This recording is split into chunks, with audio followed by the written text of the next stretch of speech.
अंत भला तो सब भला। रोली की शादी उसके माँ बाप एक आलसी लड़के से करा देते हैं। चलो, रोली की शादी हुई और हमने गंगा नहाई। और क्या, बेटियां तो होती ही हैं बोझ। हाँ, पर अब क्या चिंता, उतार तो दिया बोझ तुमने, अब वो लोग समझे। ससुराल में रोली का पति कहता है, देखो, मैं कोई काम नहीं करता, ये बात तुम्हारे मम्मी पापा को बता दी थी मैंने। अब जो किराया आता है दुकान का, उसी से घर का गुजारा करना है।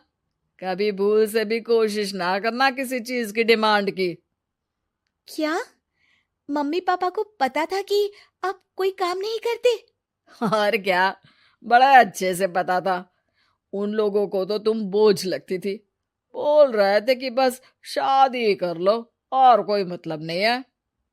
रोली को यह सुनकर बहुत गुस्सा आता है, लेकिन करती भी तो क्या, क्योंकि वो जानती थी कि उसके माता पिता ऐसे ही हैं। जैसे तैसे रोली दिन काट रही थी। रोली को एक प्यारी सी बेटी होती है। धीरे धीरे वो बड़ी होती है और उसके साथ उसकी जरूरतें भी बढ़ती जाती हैं। सुनिए जी, अब तो सिमी बड़ी हो रही है, उसका स्कूल में दाखिला कराना है। मैंने अब तक तो जैसे तैसे समय काट लिया, लेकिन मैं बच्ची की परवरिश में कोई कमी नहीं रखूंगी। अरे क्या है यार, अब तो लगता है कोई ना कोई काम ढूंढना ही पड़ेगा। अब पति रोज काम की तलाश में जाता और बिना किसी काम के वापस आ जाता।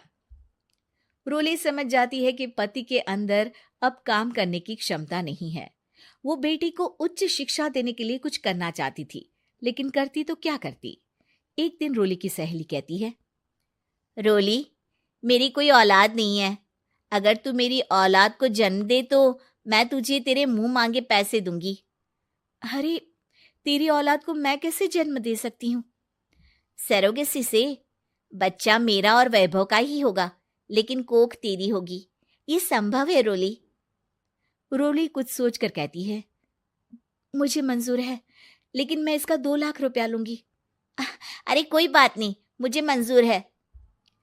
रोली खुश हो जाती है कि एक बच्चा पैदा करने का उसे 2 लाख रुपया मिलेगा। वो घर आकर पति को बताती है, वो भी खुश हो जाता है। अब क्या था, डॉक्टर के पास जाकर सहेली का बच्चा रोली की कोख में पलने लगता है। मुझे 20,000 चाहिए मेरे बेटी के एडमिशन के लिए। हाँ हाँ ठीक है, मैं उसके एडमिशन से लेकर सारे खर्चे उसके अकाउंट में डाल रही हूँ। रोली की बेटी का एडमिशन हो जाता है। रोली को लगता है कि वो अब सब कुछ ठीक कर देगी। दिन और महीने आगे बढ़ते हैं। अब एक दिन, एक बात कहूं जी, काश इस बच्चे को मैं रख पाती। मैं अब इससे काफी जुड़ गई हूँ। अरे यार, पता नहीं किसका बच्चा है, अपने पास है ना अपनी मुन्नी। हाँ, लेकिन अब मैं भी इस बच्चे से जुड़ाव फील करने लगी हूँ।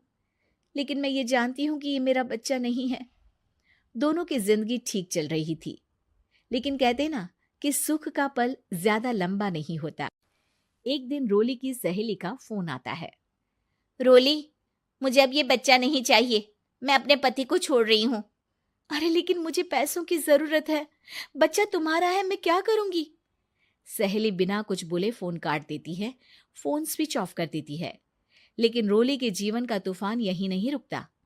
रोली, मैं इतना भार नहीं उठा सकता।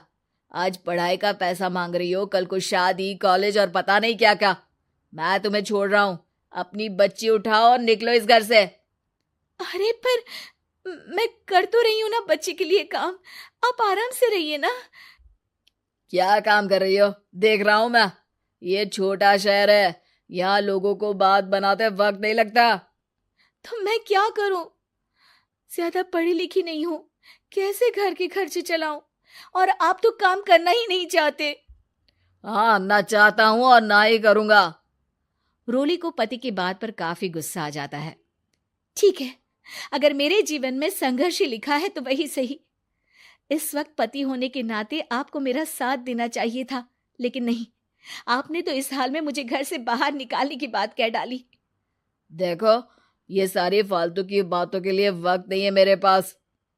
रोली, जिसकी कोख में किसी और का बच्चा था और साथ छोटी सी बेटी, पति का घर छोड़कर रास्ते पर आ जाती है।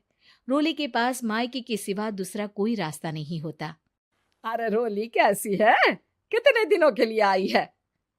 हमेशा के लिए माँ। वो माँ को सारी बात बता देती है। ओए लड़की, इतनी हिम्मत का काम कर लिया।